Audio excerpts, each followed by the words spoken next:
Understanding, make an entry, in English. Hello everyone, and welcome to our English language learning series. Today, we're going to explore the phrase, make an entry. It's a common phrase used in various contexts, and understanding it can really enhance your English communication skills. Let's dive in.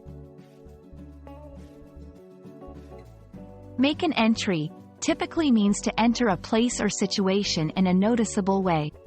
It's often used when someone enters a room and attracts attention, either due to their appearance, the manner of their entrance, or the timing. But there's more to it. This phrase can also mean to record something in a journal, list, or database. For example, in accounting or diary keeping, making an entry refers to writing down an item of information.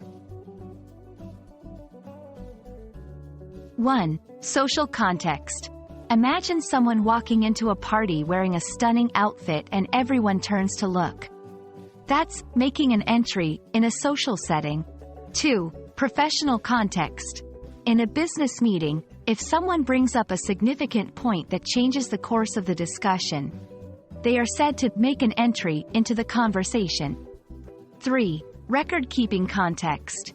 In a more literal sense, when you add a new data point to a spreadsheet or write a new event in your diary, you make an entry. Understanding similar phrases can help deepen your grasp. Phrases like, enter the scene, make a splash, and record an entry share similar meanings depending on the context. We hope this video has shed light on the phrase, make an entry, and its versatile uses in English. Whether it's making a grand entrance at an event or jotting down notes in a journal, this phrase is handy in various scenarios. Keep practicing, and you'll be making your own impressive entries in English conversations in no time. See you in the next video.